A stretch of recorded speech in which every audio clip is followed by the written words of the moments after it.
ভাৰতবৰ্ষৰ বিভিন্ন স্থানৰ পৰা আহি অসমত বসতি স্থাপন কৰা শিখসকলৰ অসমীয়া সমাজ জীৱনলৈ ব্যাপক অৰিহণা আছে।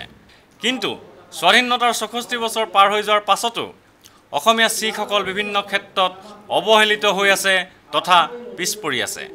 এই গভীৰ অনুযোগ গুৰু টেগ বাহাদুৰ জাতীয় ন্যাস অসমৰ গুৱাহাটীত অনুষ্ঠিত এখন সংবাদমেলত ন্যাসে সদৰি কৰে অসমীয়া শিখসকলৰ অৱস্থাৰ বিষয়ে এলানি বিশেষ বক্তৃতামালাৰ আয়োজন কৰা হৈছে।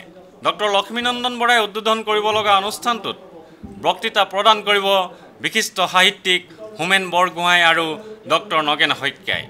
অনুষ্ঠানটোৰ বিষয়ে ন্যাসৰ হৈ মনজিৎ সিঙে সংবাদ মাধ্যমক কয় এনেদৰে।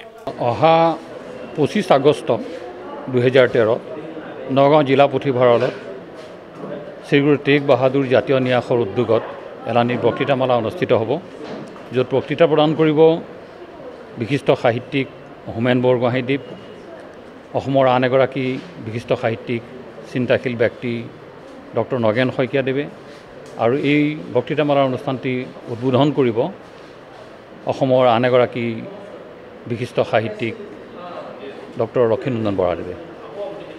আমাৰ এই বক্তৃতামালাত অনুষ্ঠানটিত হোমেন বৰগোহাঁইদেৱে বক্তৃতা দিব সম্ভাৱনাৰ পৰা সংকটলৈ অসমীয়া শিখসকল, অৰ্থাৎ অসমীয়া শিখসকলে বৰ্তমান যি সংকটৰ সন্মুখীন হৈছে আৰু ভৱিষ্যতলৈ কি সম্ভাৱনা দেখা যায় অসমীয়া শিখসকলৰ মাজত, এই সম্পৰ্কে তেখেতৰ বক্তব্য ৰাখিব।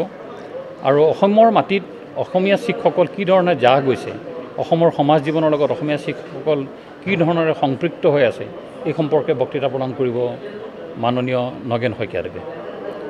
আমি ভাবোঁ যে এইসকল ব্যক্তিয়ে যেতিয়া অসমৰ অসমীয়া শিখ সন্দৰ্ভত বক্তৃতা প্ৰদান কৰিব, ই আমাৰ বৃহত্তৰ অসমীয়া শিখ সমাজক অসমীয়া শিখসকল সন্দৰ্ভত এটা পৰিষ্কাৰ ছবি দাঙি ধৰিবলৈ সক্ষম হ'ব।